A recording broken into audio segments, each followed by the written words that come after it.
प्रज्ञान YouTube channel में जुड़े हुए सभी सत्संगी जनों एवं प्रबुद्ध श्रोताओं का स्वागत है। सभी का अभिनंदन है और सभी को मेरा प्रेम पूर्वक जय श्री जय श्री। योग दर्शन में जो है चित्त का बहुत बड़ा प्रयोग है, बहुत बड़ा महत्व है और चित्त के संबंध में बहुत सूक्ष्मता से बताया गया। पिछले आख्यान में जो ज्ञान के विषय में चित्त को साधन बताने का प्रयत्न किया गया, वह साधन उस आत्मा के लिए है। चित्त स्वयं जड़ है, जो ज्ञान जो है ज्ञान के साधन के रूप में प्रयुक्त होता है। वह ज्ञान स्वरूप नहीं, वो ज्ञान करने में सक्षम नहीं है, क्योंकि चित्त को भी जो है वो जड़ माना गया है।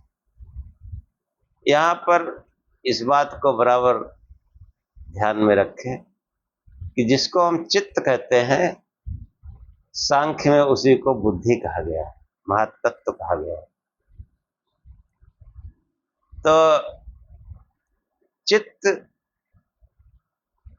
के बारे में पिछले आख्यान में कहा गया कि जब शिष्य जिज्ञासा करता है कि एक चित्त का दूसरे से ज्ञान होने पर जो है चित्त को ही माना जाए ज्ञान का साधन, ज्ञान मतलब दृष्टा माना जाए, तो महर्षि पतंजलि कहते नहीं, अगर दूसरे चित्त से उसको जो है प्राप्त हो तो फिर दूसरे चित्त को तीसरे से, तीसरे से चौथे को, इस प्रकार जो है वो चित्तांतर दृश्य बुद्धि अति प्रसंग है। फिर ये अति प्रसंग हो जाएगा।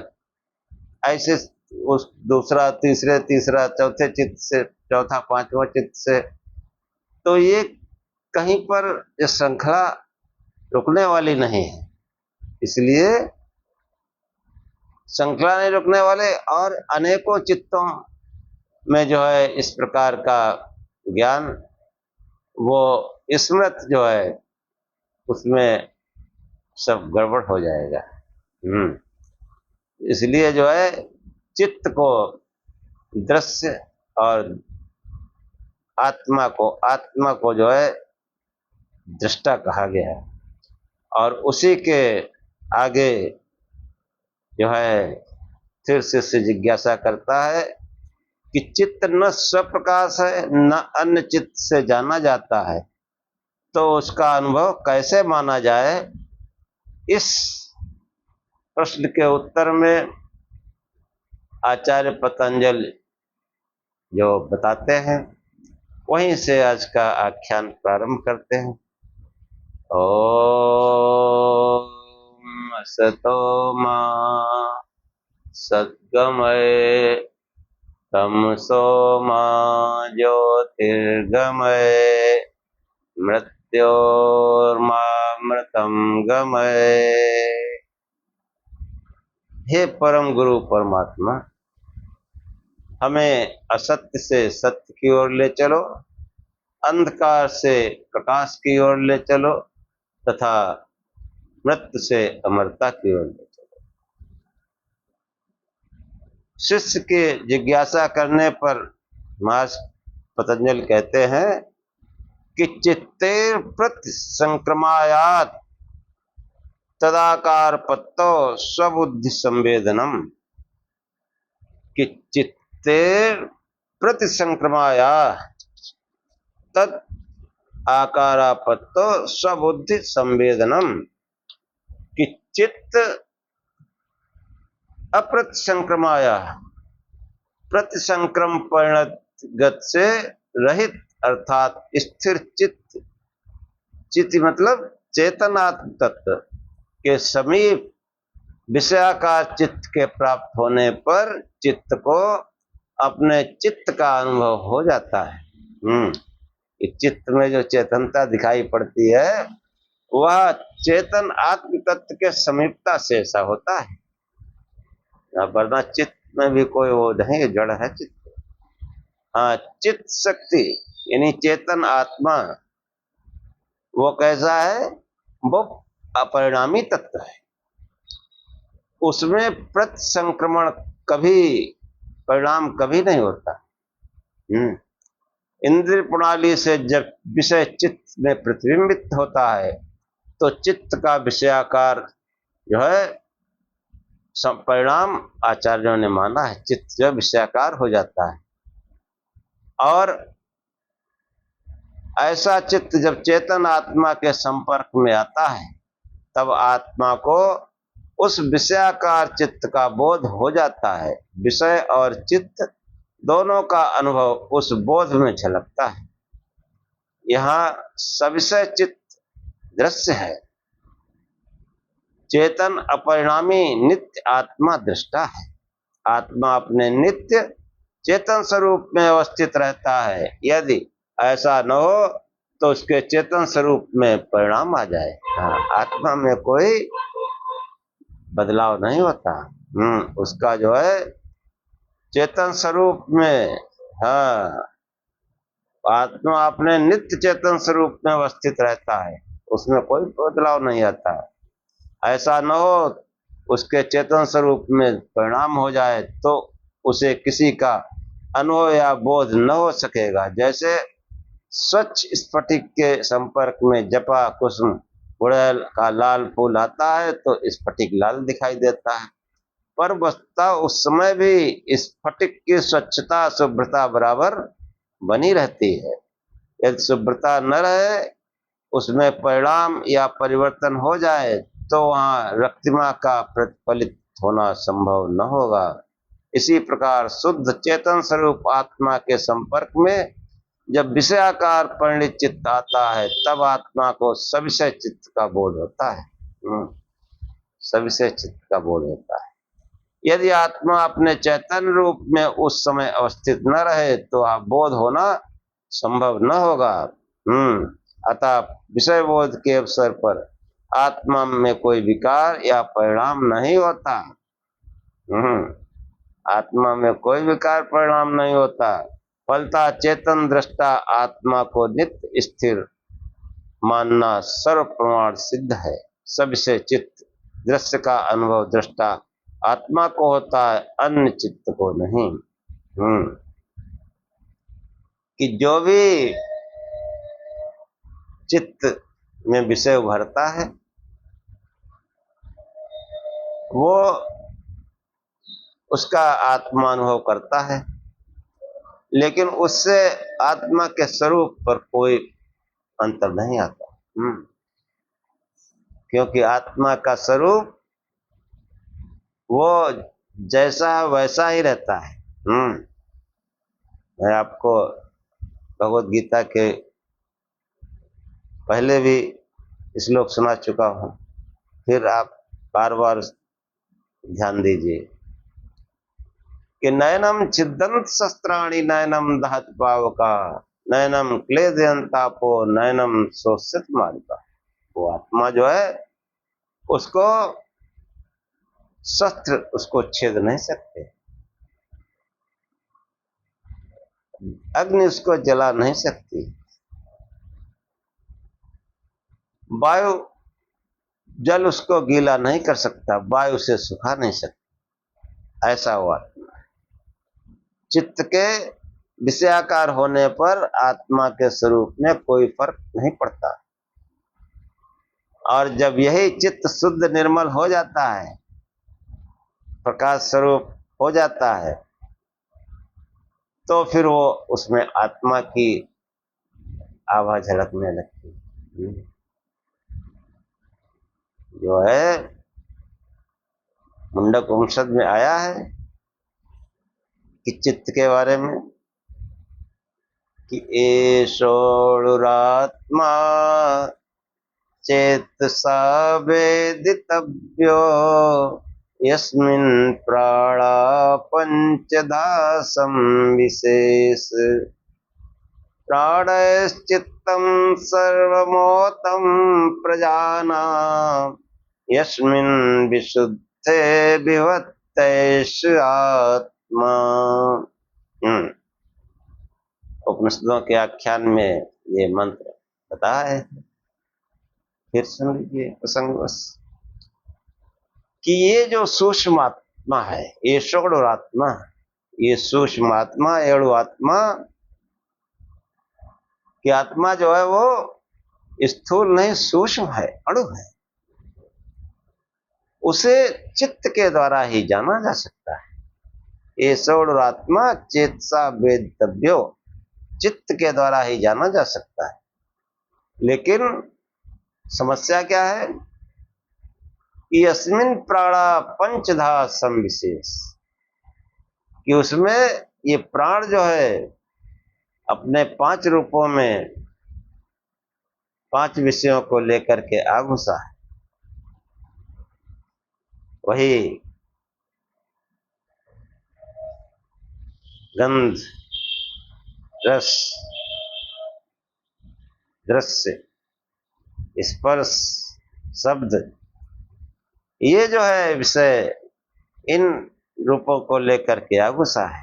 ये षोडशात्मा चेतसा वेदितव्यो यस्मिन् प्राणा सम पंचधा सम विशेष, इन्हीं 5 प्राणों का खेल इसमें चलता रहता है।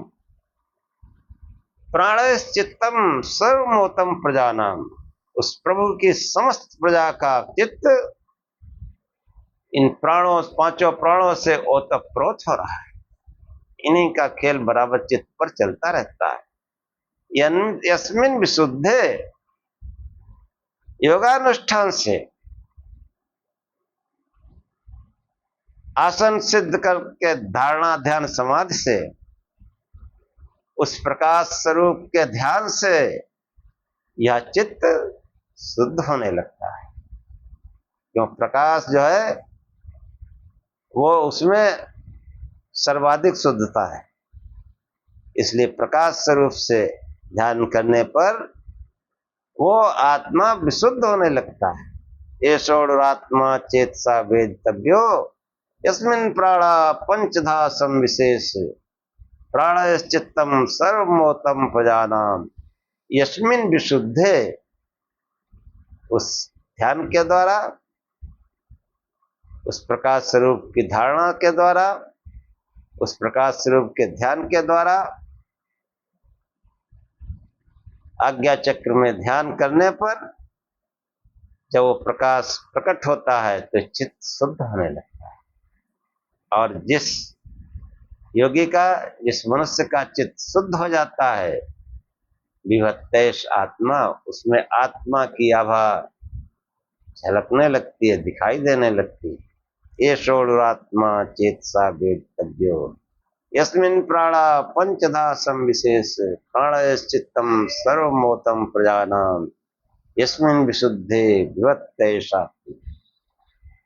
हाँ, कि जो चित्त है, चित्त पर ही पूरा योग शास्त्र चित्त के ही इर्द गिर्द घूमता है।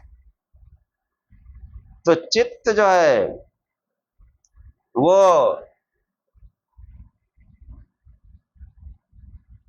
विषय कार चित्त होने पर वो विषयाकार चित्त का जो है विषय आत्मा को बोध होता है। ये चित्त वृत्तियों के निरोध के द्वारा, धारणा ध्यान समाधि के द्वारा, धारणा और ध्यान के द्वारा, समाधि में तो विशुद्ध हो ही जाता है, उसमें तो आत्मा का ज्ञान हो ही जाता है। धारणा और ध्यान, आसन कोई सुखपूर्वक बैठो और इस आज्ञा चक्र में धारणा करो। देश बंधस्य चित्तस्य धारणा, किसी देश में कर सकते हैं, लेकिन हमारे योगियों का कहना है आज्ञा चक्र में या जो है ब्रह्मरंध्र में ध्यान करने का, लेकिन आज्ञा चक्र में ज्यादा सही है। उसमें जो है धारणा करो और चित्त वृत्तियों का निरोध करके उस प्रकाश वृत्ति में लगाओ। क्योंकि प्रकाश की ऐसी वृत्ति है, प्रकाश कहो अग्नि कहो, वह सदैव ऊपर की ओर उठती है। जैसे कोई अग्नि की लौ है वो हमेशा ऊपर की ओर चलती है। हाँ, इसीलिए दीपक जलाने की प्रथा है मंदिर में। और असली मंदिर ये मनुष्य शरीर है, इसमें वो दीपक जब जलता है ज्योति उत्पन्न होती है, तो वो ज्योति ऊपर की ओर चलती है। मूलाधार से लेकर भूलोक से लेकर सत्यलोक तक की यात्रा कराती है यही ज्योति। और जिस लोक में जाता है उस लोक के ऐसा प्रकट होते हैं, वही विभूतियां हैं। और ये जो प्रकाश स्वरूप से ध्यान आज्ञा चक्र में, यह एक प्रकार का साधन है। इस साधन से विभूतियां आती हैं और विभूतियों को क्रॉस करता हुआ उसको जो है कैवल्य की स्थिति आ जाती है। जो समाधि का स्वरूप है उसको प्राप्त करने का साधन यही है एकमात्र, कि हम प्रकाश स्वरूप से चित्त में ध्यान करें। वह अग्नि तत्व, वो प्रकाश तत्व समस्त विषय वृत्तियों को का निरोध कर देता है। जब प्रकाश प्रकट होता है तो समस्त वृत्तियों का निरोध हो जाता है। और ये निरोध ध्यान के निरंतर चलते रहने से ये निरोध स्थायी हो जाता है और समाधि हो जाती है। फिर वह संसार में आता है, फिर इन वृत्तियों से जुड़ने लगता है, लेकिन वो स्मृति बराबर बनी रहती है और उसका जो प्रयोग करता रहता है, तो फिर इन वृत्तियों के बीज भी नष्ट हो जाते हैं। तब निर्वीज समाधि होती है। तब ये जो है धारणा ध्यान समाधि बहिरंग हो जाते हैं। ये सब साधन पाद में बताया गया। तो मुख्य खेल जो है चित्त का है, और इस चित्त को आप महातत्व बुद्धि भी समझ सकते हैं। पूरा खेल बुद्धि का ही तो चल रहा संसार में, वैसे भी देख लो पूरा खेल बुद्धि का ही चल रहा है। बुद्धिमान व्यक्ति शासन करता है। जैसे जिला है तो कलेक्टर वो IAS पास करके आया है। हाँ, वो दुबला पतला कैसा भी हो, चाहे कितना बड़ा पहलवान हो, चाहे कितना ताकतवर हो, दौलतमंद हो, उसके सामने झुकना पड़ता है। क्यों? कि उसको माना गया कि बुद्धि में प्रखर है, तो बुद्धि से ही सब काम होता है। और ये बुद्धि तत्व, इसका निरंतर प्रयोग करना चाहिए। कोई बात आपको मानना नहीं है जब तक आपका अंतर उसको स्वीकार न करे। हाँ, ये लीला श्राप वरदान, इनको दिमाग से निकाल दो। कोई लीला श्राप वरदान नहीं होता। बौद्धिक, सनातन बौद्धिक है, वैज्ञानिक है, कितने बार बता चुका हूं। और बुद्धि ही आपको भोग सांसारिक वस्तुओं को भी प्राप्त कराएगी, और बुद्धि ही अब वर्ग की प्राप्ति कराएगी। इसी बुद्धि तत्व को जो है योग दर्शन में चित्त कहा है। तो चित्त जो है, इसमें इनमें जो चल रही वृत्तियों का निरोध करना है। तो उसके लिए उस प्रकाश स्वरूप का कि आसन मार्ग बैठ जाए। और देखो कितना बढ़िया सूत्र आया था कि प्रयत्न शैथिल्यान अनंत समापतिभ्याम।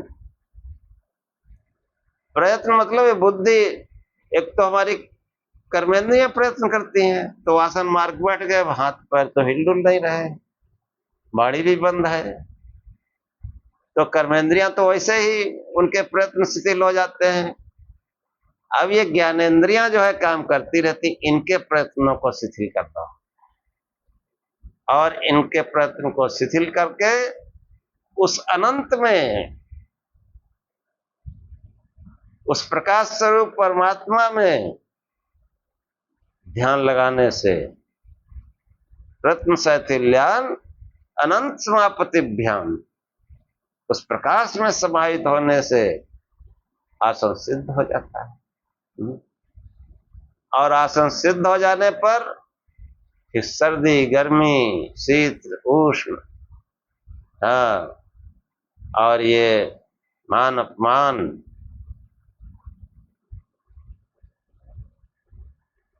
ये कुछ नहीं सताता, सुख दुख भी नहीं सताते। और उसके बाद ध्यान करते करते वो चतुर्थ प्रकार का प्राणायाम भी साथ में सिद्ध हो जाता है। प्राणायाम सिद्ध होते ही वो जो है अग्नि प्रकट होती, प्रकाश प्रकट होता है। इसलिए आसन मार के बैठो, प्रकाश स्वरूप से आज्ञा चक्र में ध्यान करो, और कुछ नहीं करना।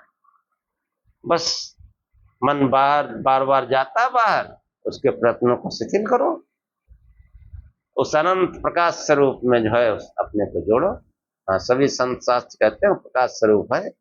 हाँ, और प्रकाश स्वरूप जो है वो जब प्रकाश कोई प्रकट होगा, तो वो अंदर का अग्नि वो हमको सन्मार्ग में ले जाएगा। उसी की जो है यजुर्वेद में प्रार्थना की गई कि अग्ने नये सुपथाराय अस्मान् विश्वानि देवयुनानि विद्वान् योध्यस्मज्जुहुराणमेनो भूयिष्ठां ते नमा उक्तिं विधेन्। यजुर्वेद के 40वें अध्याय में मंत्र आया कि हे प्रकाश स्वरूप परमेश्वर, हे अग्नि, अग्नि नय सुपथाराय स्मान, हे अग्निदेव मुझको ऐसे मार्ग से ले चलो जो सुपथ। वो जब अंदर अग्नि प्रकट होता है भजन ध्यान से, तो वो सन्मार्ग में ले जाता है। अग्नि नय सुपथाराय स्मान विश्वानि देव वयुनानि विद्वान, समस्त देव यानी ऋषिगण, महात्मा जन, योगी जन, विद्वान जन जिस सुपथ पर गए हैं, सुपथ कोई सुपथ नहीं, किस सुपथ पर?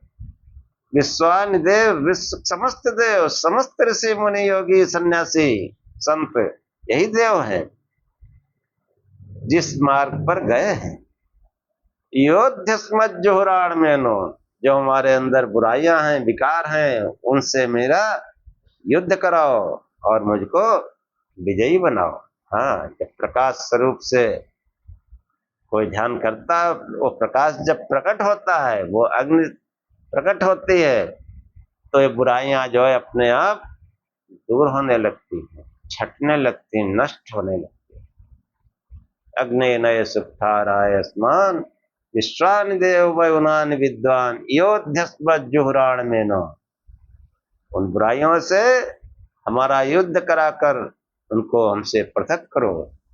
भूयिष्ठां ते नमा उक्तिं विधेम, हे अग्निदेव, हे प्रकाश स्वरूप परमेश्वर, हम आपकी बार बार स्तुति करते हैं।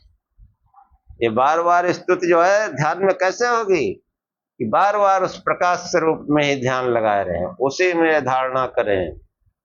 हाँ, वो धारणा जब सिद्ध होगी तो ध्यान अब अपने आप स्टार्ट हो जाएगा, और ध्यान की पराकाष्ठा समाधि में परिवर्तित हो जाएगी। तो मुख्य काम है कि प्रकाश स्वरूप से ध्यान करना। तो ये जो चित्त है, ये खास चीज है। इस चित्त में जो है हम प्रकाश स्वरूप से ध्यान करें। उसी चित्त के बारे में बताया गया। चित्त जो है वो प्रतिसंक्रम परिणतगत से रहित अर्थात स्थिर चित्त के समीप, वो जो चित्त मतलब चेतन आत्मा, उसके समीप रहने से ये जो है उस चेतन आत्म तत्व को उस विषयाकार चित्त का अनुभव हो जाता है। और जब चित्त विषयाकार नहीं रहता है तो वो फिर आत्मा अपने स्वरूप में झलकता है उसी चित्त में। इसीलिए वो उन मुंडक उपनिषद का मंत्र सुनाया था, जिसकी जो है ये जो चित्त रूपी मन का वो सांसारिक विषयों के धागे से निकालकर आत्मा के धागे में पिरोने की आवश्यकता है। वो आत्मा कैसा है? वो प्रकाश स्वरूप, उसमें जो है लगाओ। ये प्राणों का खेल, इन वृत्तियों का खेल, इसका निरोध ऐसे ही होगा। तो इसके आगे जो है चित्त को दृष्टा मानने वाले विचारकों की भ्रांति का आधार, चित्त को दृष्टा जो आचार्य मानते हैं उनकी भ्रांति का आधार जो है महर्षि पतंजलि बताते हुए कहते हैं, चित्त दृष्टा नहीं है, दृष्टा आत्मा है। तो वो जो क्यों आचार्य चित्त को दृष्टा मानते हैं कुछ आचार्य, उसका कारण है महर्षि पतंजलि कहते हैं दृष्ट दृश्योपरक्तम चित्तम सर्वार्थम, दृष्टा और दृश्य दोनों से उपरक्त रंगा हुआ चित्त सब विषयों वाला प्रतीत होता है। कि चित्त दृश्य मतलब चित्त पर दृश्य आते हैं और दृष्टा आत्मा, दोनों जो है वो उपरक्त है, यानी दोनों वो बिल्कुल रंगे हुए हैं। इसलिए चित्त सब विषयों वाला प्रतीत होता है।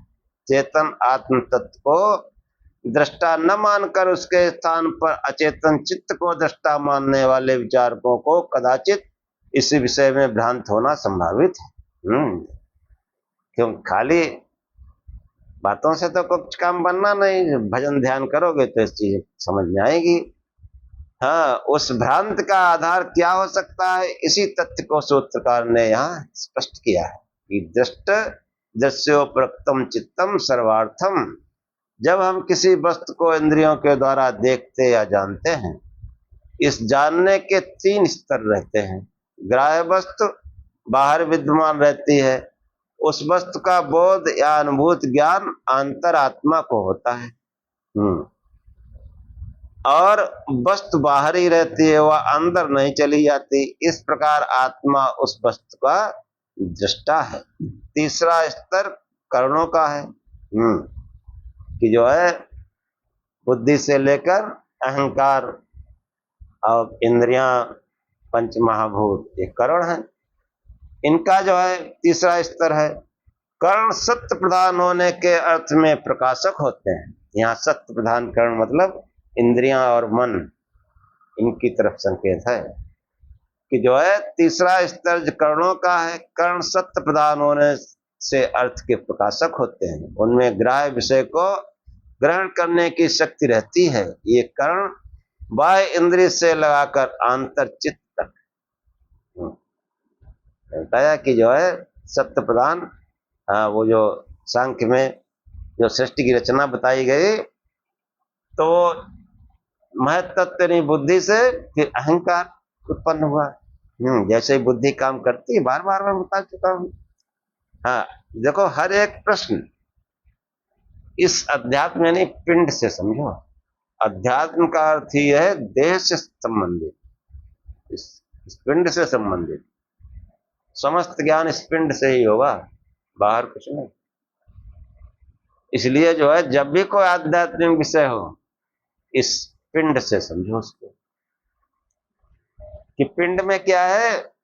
पहले भी बता चुका हूं, फिर बताता हूं कि जब गाढ़ निद्रा में होते हैं, गहरी नींद में, जिसमें कोई स्वप्न अपना है, तो वही जो है उससे जो है मूल प्रकृति को समझा जा सकता है। 17 स्तंभ की साम्य अवस्था को समझा जा सकता है। जो प्रकृति में अव्यक्त प्रकृति है, वही इस शरीर में गाढ़ निद्रा है, सुसुप्ति है। क्योंकि गाढ़ निद्रा में हम होते हुए भी अव्यक्त रहते हैं। कोई व्यक्ति बता नहीं सकता गहरी नींद में हम क्या थे, क्या किया, क्या नहीं किया, क्या स्वरूप था, कोई नहीं बता सकता। इसलिए वो अव्यक्त है। जैसे प्रकृति, मूल प्रकृति वो अव्यक्त है, ऐसे ही ये गाढ़ निद्रा भी अव्यक्त है। यहाँ पर भी वो सतरजतम की साम्य अवस्था आ जाती है। फिर ये जब साम्य अवस्था भंग होती है, इसमें विक्षोभ होता है। कोई तत्व कम ज्यादा होता है, कोई प्रबल हो जाता है, कोई मंद हो जाता है। रहते तो सभी है, लेकिन प्रबलता और मंदता हो जाती है। तो उस प्रबलता मंदता से फिर वो साम्य अवस्था टूटती है, और फिर जो है मनुष्य जो है वो उसकी बुद्धि काम करती है। इस बुद्धि को ही ब्रह्मांड में महत कहा गया है। इस मूल प्रकृति से सर्वप्रथम महत तत्व का सृजन हुआ। हाँ, इसको अध्यात्म में समझे कि गाढ़ निद्रा जैसे ही खत्म होती है, ये बुद्धि काम करती है, और बुद्धि जैसे ही काम करती है वैसे सोचने लगता, हाँ मैं हूं। अभी गाढ़ निद्रा में कुछ नहीं समझता था, अब ये समझने लगा मैं हूं मतलब अब अहंकार भी जागृत हो गया, और फिर उसके आगे वो सब पूरी रचना हो जाती है। ये अहंकार, क्योंकि वो जो महत तत्व है, जो बुद्धि तत्व है, उसका उपादान तो वो सतरजतम 3 गुण ही है। अब ये जो सत्वगुण है, सत्व जो है वो प्रकाश स्वरूप है, और रजोगुण क्रिया रूप है, और तमोगुण वो अंधकार रूप है। तम नाम है उसका तम, या कहो जड़ रूप है, स्थूल रूप है, जड़ता से है। तो जब ये कार्य रूप रजोगुण अहंकार का यही प्रतीक है, अब ये स्वयं अकेले कुछ नहीं कर सकता। अब ये या तो सतोगुण से जुड़े या तमोगुण से जुड़े। अब जैसा सोया था, भजन ध्यान करके सोया था, कि पार्टी करके सोया था, या कोई बहुत ही भयंकर कर्म करके सोया था, तो वैसा ही इसका गुण प्रबल रहता है। अगर ये रजोगुण सत्य से प्रभावित रहता है तो उसके फिर वो भजन ध्यान करने लगता है, अच्छी अच्छी बातें सोचता है, अच्छे अच्छे कर्म करने की सोचता है। और अगर तमोगुण से सन्निध है तो फिर वो आलस, अनिद्रा, और विषयाकार हो जाता है। इसकी प्रवृत्ति अशुभ कार्यों में हो जाती है। और श्रेष्ठ रचना में वो जो सत्य से युक्त अहंकार, उससे जो है समस्त ज्ञानेंद्रियां और मन, समस्त इंद्रियां और मन, तथा वो अहंकार जब तम से संबद्ध होकर काम करता है तो पंच तन्मात्र और पंच महाभूत, ये सृष्टि के, और यही सब इस पिंड में भी होता है। इसलिए जो है सदैव इस बात को ध्यान रखो, जो ब्रह्मांड में वही पिंड में है। इस पिंड को ही अध्यात्म कहते हैं। अध्यात्म ज्ञान नित्यत्वम तत्व ज्ञानार्थ दर्शनम। इस पिंड में, इस देह में देही है, आत्मा है, उसी का ज्ञान ज्ञान है, बाकी सब ज्ञान है। हाँ, उस आत्म तत्व को, वो आत्मा ही जो है उसका जब ज्ञान होता है, और उसके फिर आगे योगानुष्ठान करते रहने से ये आत्म तत्व, ये आत्मा अपने परम आत्मा से जुड़ा हुआ है, परम आत्मा से उसका संपर्क है। हाँ, इस आत्मा का ज्ञान होने पर आगे योग शक्ति के द्वारा मनुष्य परमात्मा का, उस परमात्मा का ज्ञान कर लेता है और इस चित्त वृत्ति का पूर्णतया निरोध हो जाता है।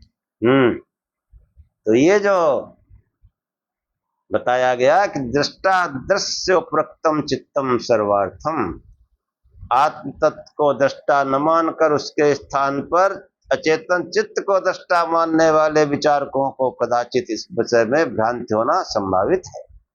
उस भ्रांति का आधार क्या हो सकता है, इसी तथ्य को सूत्रकार ने यहाँ स्पष्ट किया है। जब हम किसी वस्तु को इंद्रियों के द्वारा देखते या जानते हैं, इस जानने के 3 स्तर रहते हैं। ग्राह्य वस्तु बाहर विद्यमान रहती है, उस वस्तु का बोध या अनुभूत ज्ञान अंतरात्मा को होता है, वस्तु बाहर ही रहती है, वह अंदर नहीं चली जाती। इस प्रकार आत्मा उस वस्तु का दृष्टा है। तीसरा स्तर कर्णों का है। कर्ण सत्य प्रधान होने से अर्थ के प्रकाशक होते हैं, उनमें ग्राह्य विषय को ग्रहण करने की शक्ति रहती है। हाँ, इंद्रियां है, ग्रहण करती है। ये कर्ण बाह्य इंद्रिय से लगाकर आंतर चित्त तक है। बाह्य विषय इंद्रिय प्रणाली द्वारा चित्त पर प्रतिबिंबित होता है, तब चित्त विषयाकार हो उठता है। इसी रूप में वो आत्मा से संबद्ध होकर आत्मा को बाह्य वस्तु का बोध कराने में मुख्य साधन होता है। इस प्रकार बाह्य वस्तु ग्राह्य, समस्त कर्ण ग्रहण तथा आत्मा ग्रहीता दृष्टा है। ग्राह्य, ग्रहण और दृष्टा, इन तीनों स्तरों पर गुजरता हुआ बाह्य वस्तु का ज्ञान होने से बोध या अनुभव आत्मा को होता है। कतिपय विचारक ऐसा समझते हैं कि जब इंद्रिय प्रणाली द्वारा बाह्य विषय अतिशय सत्य प्रधान चित्त तक पहुंचता है, तो अपने सर्वातिशयी सात्विक रूप के कारण बाह्य वस्तु का ज्ञान चित्त को हो जाता है।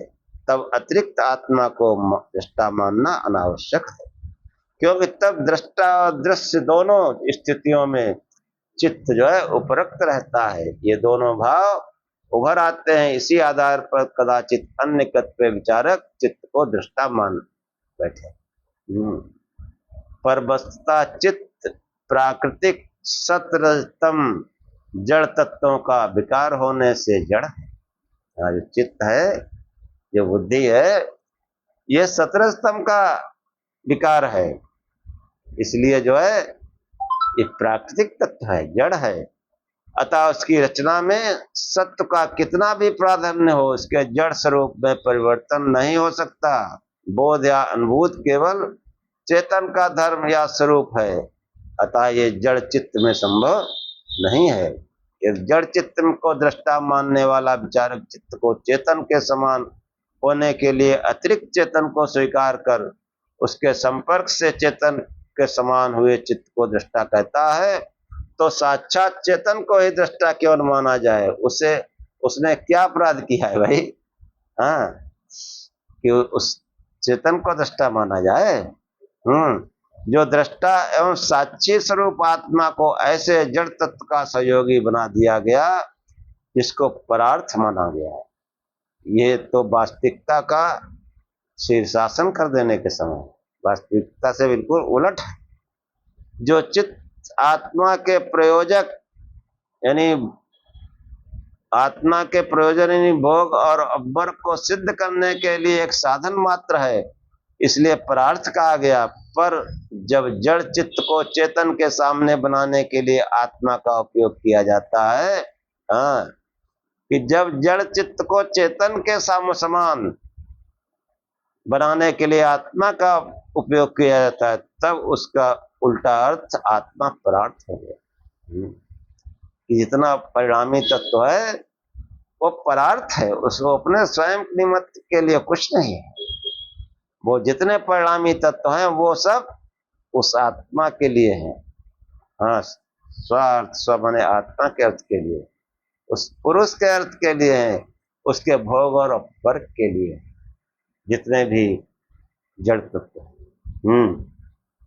इस विवेचन से स्पष्ट है कि चित्त की सर्वार्थता इसी तथ्य पर आधारित है कि वह समस्त बाह्य का आंतर विषयों की आत्मा के लिए जानकारी के प्रमुख साधन है तथा आत्मा के साक्षात संपर्क में रहने से उसमें दृष्टत्व का आरोप कर लिया जाता है। इसी कल्पना मूलक औपचारिक दृष्टत्व को चित्त में मान लेने से वास्तविक दृष्टा आत्मा का अपलाप सर्वथा निराधार व अप्रमाणिक। और इसी आधार पर सूत्रकार ने आत्मा को भोक्ता बताया। हाँ, जो दृष्टा है वही भोक्ता है, जो विषय आता है उसका भोक्ता वो आत्मा ही है। दृष्टा अन्य हो और भोक्ता अन्य, यह संभव नहीं। इसी को जो है सूत्रकार आगे बताते हैं आचार्य पतंजलि, और उसका वर्णन अगले आख्यान में करेंगे, नहीं तो आख्यान लंबा हो जाएगा। तो आज का आख्यान यहीं समाप्त करते हैं। बस एक ही चीज है कि आसन मार के बैठो सुबह शाम और आज्ञा चक्र में प्रकाश रूप से ध्यान करो कठोरता से, और शिव शिव जपो, शंकर भगवान की ऐसी प्रतिमा लगा लो जैसी मेरे पीछे लगी है, सिंगल। और कुछ नहीं करना है, इतना ही करने से हृदय को कैसा चमत्कार होता है। ये ध्यान जहां शुरू किया, ये जिससे दुख हो सब छू उड़ने लगेंगे, लेकिन करना पड़ेगा। और सबसे पहले ये जो हम आख्यान जो सत्संग करते हैं, इसमें आप कैसे भजन ध्यान करें, ये इसके वास्तविक स्वरूप को समझना, बाकी कुछ नहीं, बाकी तो स्वयं फिर समझना है। हमारा जो भी आख्यान है एक सत्संग है कि हम जो नाना प्रकार के जो है इधर उधर उलझे हुए हैं, नाना प्रकार के इष्टों को अपनी अलमारी में बना रखा है, इन पर बुद्धि लगाकर के विचार करें, और जब एक परमात्मा पर आप बुद्धि फिक्स हो जाएगी, बस वहीं से खेल आ रहा है, वहीं से बस फिर कुछ नहीं करना है। शिव शिव जपो, प्रकाश स्वरूप से ध्यान करो, थोड़ा कठोरता से, जितने कठोरता से ध्यान करेंगे, जितने ज्यादा जाप करेंगे, उतनी जल्दी योग की संसिद्धि प्राप्त होगी। इसी के साथ आज का आख्यान समाप्त करते हैं। ओम सहना भवतु सहनौ भुनक्तु सह वीर्यं करवावहै तेजस्विनावधीतमस्तु मा विद्विषावहै। ओम शांति शांति शांति। हे परमात्मा, हम दोनों श्रोता और वक्ता की साथ साथ रक्षा करें, साथ साथ पालना करें, हम दोनों साथ साथ बल को बढ़ावें, पराक्रम करें, हमारा पढ़ा पढ़ाया एक साथ तेजस्ता को प्राप्त करें, संसार में फैले, हम आपस में द्वेष न करें। हे परमात्मा, हम दोनों को त्रिविध शांत प्राप्त हो, हमारे जीवन में दैहिक दैविक भौतिक किसी प्रकार का किसी प्रकार का दुख न आए, त्रिविध दुख से अत्यंत निवृत्ति हो। ओम शांति शांति शांति। जय श्री